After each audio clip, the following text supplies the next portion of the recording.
Thank you, Nico. So it's my pleasure to introduce our next speaker, Yuanzhen Li. Yuanzhen got her PhD with Ted Adelson at MIT. And after that, she worked in industry at different places like Adobe and Microsoft Research Asia and Merle. And then at some point, she sort of wandered away into quantitative finance. And that seemed like a bit of a surprise, but computer vision was never far from her heart. And during the weekends and evenings, she worked on mobile apps in her spare time. And some of these mobile apps became extremely popular. So around 2011, 2013, some of these apps became very widely used, and eventually her small company got acquired by Visco. So she now works for Visco, is based in Cambridge, or based in Boston, and Visco's in Oakland, so she goes back and forth. But it's quite an interesting story, and we're very happy to have her present today. Okay. Okay.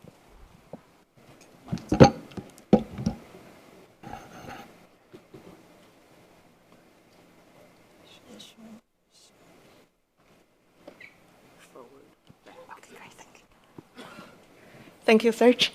So my name is Yuanzhen. A lot of my friends call me YZ. I work at Visco. A lot of people know Visco as a photo editing app, but what is less known is that we also have a rapidly growing, very diverse, and very passionate global community. We currently have more than 30 million monthly active users, and they consume over 8 billion images per month. So we want to empower and inspire people to create, discover, and connect. So personally, I work a lot on the discover aspect, which is to make sure that our users can discover great content, great peers, and also they themselves and their creations can be discovered by others. Oops. So my background, actually my experience shares a lot of commonalities with Nicholas.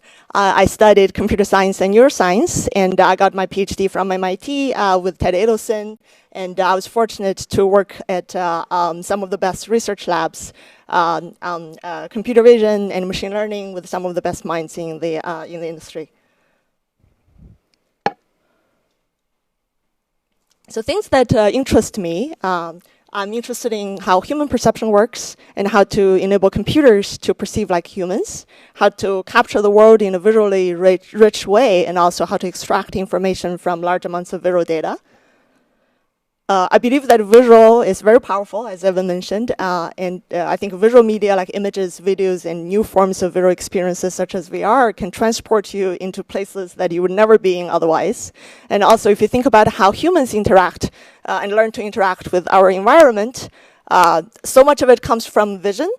So I think if you want to build true AI and truly intelligent agents, you've got to understand vision. So towards the latter half of my grad school days, I really wanted to make products that would hopefully touch the lives of many people. So I tried different things, made multiple efforts. I made some of the earliest computational photography apps. And the latest venture that I want to mention here is the one that was acquired by Visco and led me to Visco. So what I wanted to do then, and also now at Visco, is visual search and discovery, which is to make large amounts of visual data searchable and discoverable. That involves mapping images to keywords and text descriptions, and also computing compact vector representations of images that would both preserve the meaning of images and also enable fast matching and retrieval. So I'm working with a lot of talented engineers within Visco, and we do a lot of deep learning. We work a lot with distributed systems, and we're tackling a lot of interesting problems. So I just wanted to end my talk with a little bit of nudging. I think it's a great time for computer vision researchers to consider a path in entrepreneurship, either starting or joining startups, because I think a lot of different things are really coming together. I think in the past, you potentially needed very expensive computers or a large team to make a lot of things happen. But now you have huge amounts of data, user generated and sensor data available, and also you have a lot of computational power, very available, very affordable at your fingertip. You can spin up a very powerful computation cluster on AWS very easily, and also rise of open source. So you can stand on the shoulders of giants. And do a lot with a small team. So I think all these things are coming together. So it's really a fantastic time for computer vision researchers to start or join startups. So thank you for your time. It's a short talk. I'll be around the conference. So if you have questions, you can feel free to grab me. Thank you very much. Round of applause.